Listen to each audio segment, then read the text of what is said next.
I'm Richard Sambrooke. I'm now Professor of Journalism at Cardiff University, but I worked for the BBC for 30 years where I was news editor, head of news gathering, and then head of global news and the World Service, where I oversaw all the international reporting and bureaus.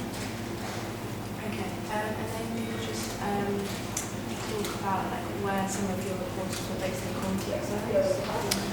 So I suppose I oversaw the deployment of reporters to conflicts like the first Gulf War, the Iraq War in 2003, the fighting in Bosnia and Serbia in the 1990s, and then of course we have bureau all around the world, including in Africa, so the Rwandan genocide, for example, violence in South Africa, and various events throughout Asia as well.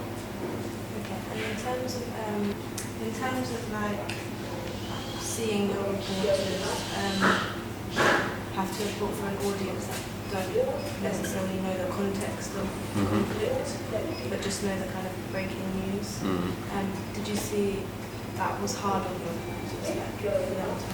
I think one of the most difficult things for correspondents is to try to put breaking news events into context, because they have to both cover what's happening in front of them, but also try to explain the kind of wider significance of it. And the best correspondent, somebody like Jeremy Bowen, the Middle East correspondent for the BBC, manages to kind of weave the context into his reporting of the events.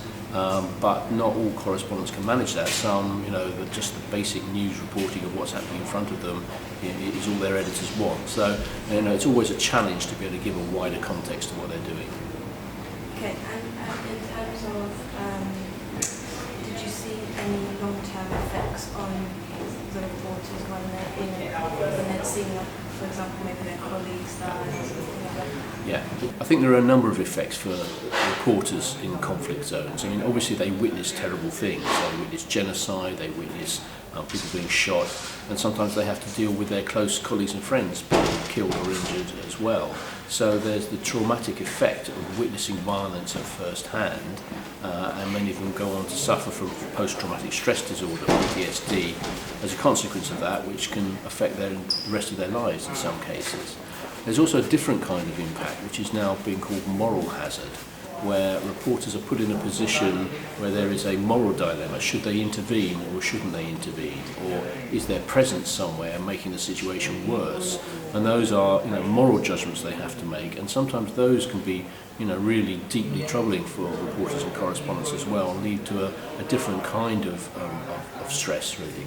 So those are the two obvious areas where I think people who are reporting in these conflict areas, extreme circumstances, are exposed to that all the time, and they have to think about how they want to process it and deal with it, and perhaps get some counselling, and eventually some make the decision to stop reporting precisely because they find it too difficult, they've taken on too much. Did you ever have people that wanted to quit or ever wanted to give up? Yes, I mean, I think a number of reporters, obviously war reporting in particular tends to be a young person's occupation, traditionally people in perhaps their 30s and into early 40s, but quite often correspondents, when they get into their 40s, perhaps they've got families growing up at home and so on as well, they want to pull back a bit from doing that frontline conflict reporting. First, it's very dangerous, and they may have families and other responsibilities, and they start to reassess that. But secondly, I think the long-term impact of doing it becomes a problem, and if they recognise that, they decide it's healthier for them to pull back into a different kind of reporting. Some, of course, get addicted to it. They get addicted to the adrenaline of it, and when they are in these incredibly intense, life-threatening situations, they find that their life is so intense and they want to go back and recapture that, and the only way they can recapture it is to go back to the next war. And I think there are a number of cases of people who do get addicted to the adrenaline of war reporting, but that is really a problem, and I think editors and managers need to be able to recognise that and help to manage that for them, because it is like an addiction. So did you ever struggle watching your reporters struggle without necessarily being able to help them abroad?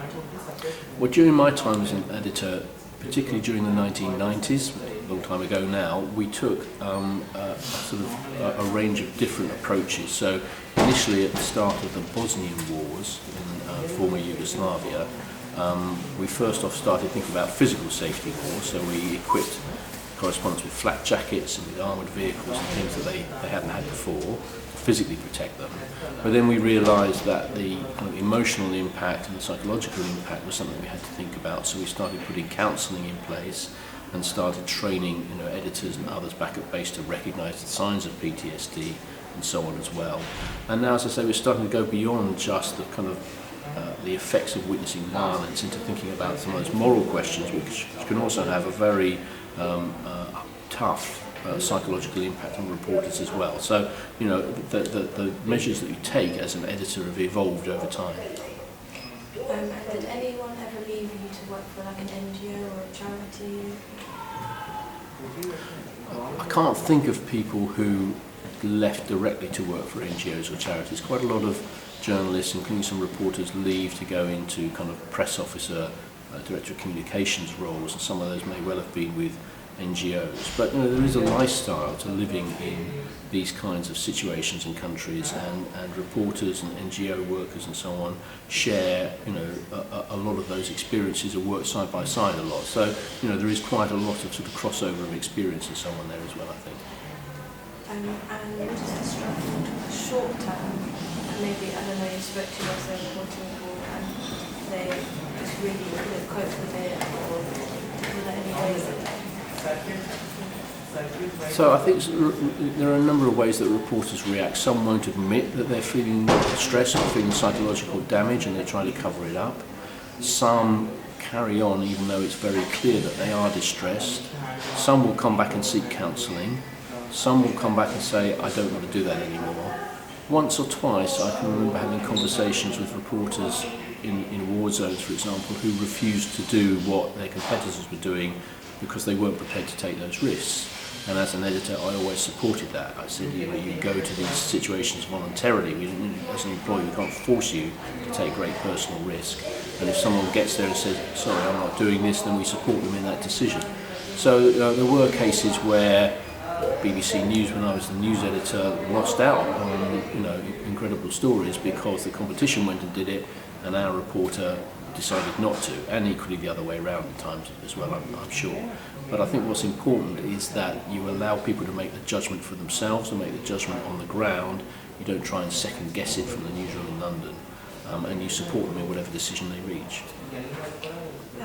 Did any reporters ever tell you that they wanted to intervene in what they were watching, that they couldn't just stand there? No, I never had the experience of a reporter saying they wanted to intervene. I mean, there are some cases of that, and for example, there was one case, I think, in Bosnia where an ITN correspondent brought back a child, effectively adopted a child who would otherwise have been an orphan and so on as well. But actually that's quite rare, and generally I think correspondents take the view that they are there to bear witness and to report, and that's their role, and they have to stick to their role. As soon as they start to intervene, then they change the situation. Having said that, there are cases, obviously, of them taking injured people to hospital in cars and so on as well. So, it's basic humanitarian action like that, helping the injured civilians and so on, I'm sure people do, but they have to do that sort of as a secondary role to their primary role, which is to bear witness what's going on and reporting. Okay, and do you still think reporting abroad makes a difference, like in terms of this audience being able to help out maybe more abroad if they didn't know what was going on before? I think it's essential that we have international reporting still, because the world is becoming more and more complex, it's becoming more interdependent and interwoven, and people need to understand what's happening abroad and how things that happen on the other side of the world may have consequences for them in their own lives at home, wherever that may be. And therefore we need reporters and correspondents who go out and bear witness, as I put it. I mean, particularly in this age of fake news, to have somebody who goes there and said, I was there, I saw this, here's what I saw, is very important. So I actually think it's more important than ever that we have people who go out and witness things firsthand and then come back and explain the importance and significance of that to people at home. And have you got any tips for someone else entering the field? I think my tip for somebody wanting to go into international reporting is don't rush it. Build up your experience slowly. It worries me when people try to go into the most extreme circumstances without much experience, because these are very dangerous situations. So build up your reporting experience, start to work alongside other people who are more experienced, and build up to the stage where, if that's what you want to do, you go into conflict zones and so on as well. But this is something that there are techniques and there are safety practices, and there's nothing like experience. So build up your experience slowly. Don't just jump in the deep end and hope it'll be okay.